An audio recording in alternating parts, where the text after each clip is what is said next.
Hello students, आज हम discuss करते हैं कि सी लैंग्वेज में नेस्टेड इफ क्या चीज है और उसे कब यूज करना चाहिए।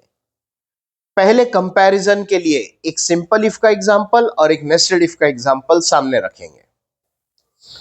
सिंपल इफ मतलब इफ के ब्रैकेट में condition, opening curly braces, closing curly braces में तीन स्टेटमेंट लिखे हुए। ये एग्जांपल हो गया सिंपल इफ का, एक ही कंडीशन है। नेस्टेड इफ का मतलब क्या हुआ?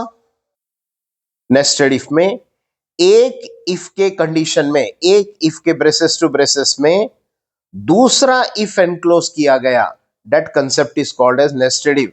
जैसा एक बड़ा कंटेनर है, उसके अंदर छोटा कंटेनर रखा हुआ है, यह है कंसेप्ट नेस्टेड का। तो वैसे यहां पर एक इफ के स्कोप में दूसरा इफ का स्टेटमेंट अंदर रखा गया, that is called as nested if.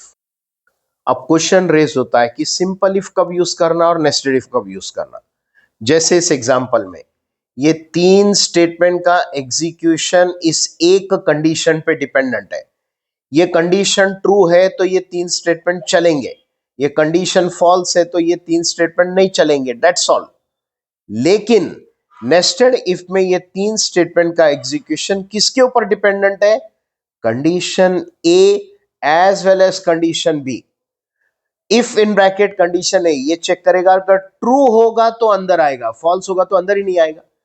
अंदर आया, लेकिन यहां के फिर चेक करेगा कंडीशन बी, और वो भी अगर ट्रू है तो यहां तक पहुंचेगा। मतलब ये तीन स्टेटमेंट का एग्जीक्यूशन किसके ऊपर डिपेंडेंट है? ए एज वेल एज बी, इन दो कंडीशन के ऊपर ये डिपेंडेंट है। कंक्लूजन ये है कि कुछ स्टेटमेंट का एग्जीक्यूशन अगर एक कंडीशन पे डिपेंडेंट है तो हमने सिंपल इफ यूज करना चाहिए। कुछ स्टेटमेंट का एग्जीक्यूशन अगर एक से ज्यादा कंडीशन पे डिपेंडेंट है तो हमने नेस्टेड इफ यूज करना चाहिए। क्वेश्चन ये रेज होता है कि ऐसी सिचुएशन में हमने सिंपल इफ क्यों नहीं यूज करना चाहिए।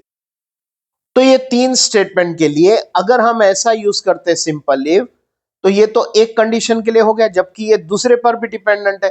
तो दूसरा कहां लिखे? इफ के ब्रैकेट में तो जनरली हम एक ही लिख सकते हैं, तो दूसरा कहां लिखें? तो दूसरा उसके अंदर हमने लिखा हुआ है।